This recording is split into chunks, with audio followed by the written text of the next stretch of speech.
ചൂരൽമല ഉരുൾപൊട്ടൽ ദുരന്തത്തിൽ സംസ്ഥാന സർക്കാരിനെ വിമർശിച്ച് ആഭ്യന്തരമന്ത്രി അമിത്ഷാ വിശദമായ കണക്കുകൾ സമർപ്പിക്കാൻ വൈകിയെന്നാണ് വയനാട് MP പ്രിയങ്ക ഗാന്ധിക്ക് നൽകിയ മറുപടിയിലെ കുറ്റപ്പെടുത്തൽ.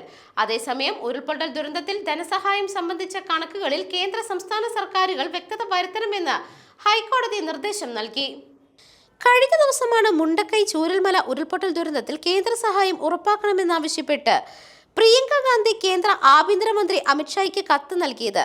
എന്നാൽ ഏറെ വൈകിയാണ് സംസ്ഥാനം നിവേദനം നൽകിയത് എന്ന് പ്രിയങ്ക ഗാന്ധിക്ക് മറുപടി നൽകിയ കേന്ദ്രം വീഴ്ചയ്ക്ക് സംസ്ഥാന സർക്കാരിനെ കുറ്റപ്പെടുത്തുകയും ചെയ്തു.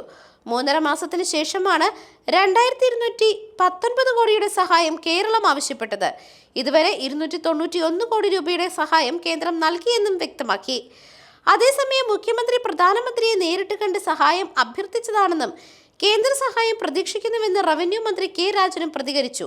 ഇതിനിടെ ധനസഹായം സംബന്ധിച്ച കണക്കുകളിൽ വ്യക്തത വരുത്തണമെന്ന് ഹൈക്കോടതി കേന്ദ്ര സംസ്ഥാന സർക്കാരുകളോട് നിർദ്ദേശിച്ചിട്ടുണ്ട്. സംസ്ഥാനത്തെ ദുരന്ത നിവാരണ ഫണ്ടിലെ നീക്കിയിരിപ്പ് സംസ്ഥാന സർക്കാർ അറിയിക്കണം. എത്ര ഫണ്ട് നൽകിയെന്നും ഇനി എത്ര കൊടുക്കുമെന്നും കേന്ദ്രവും വ്യക്തമാക്കണം. സാങ്കേതിക പദപ്രയോഗങ്ങളല്ല നടത്തേണ്ടത് എന്നും കോടതി ചൂണ്ടിക്കാട്ടി. നാളെ SDRF അക്കൗണ്ട് ഓഫീസർ നേരിട്ട് ഹാജരാകണമെന്നും ഹൈക്കോടതി ആവശ്യപ്പെട്ടിട്ടുണ്ട്. News desk മെഗ്നവിഷൻ.